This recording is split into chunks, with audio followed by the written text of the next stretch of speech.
बहे पवन पुरवैया देखा अवतारी मैया।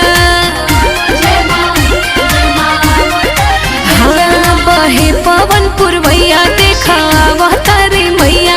आगे हनुमान जी बने पीछे से भैरव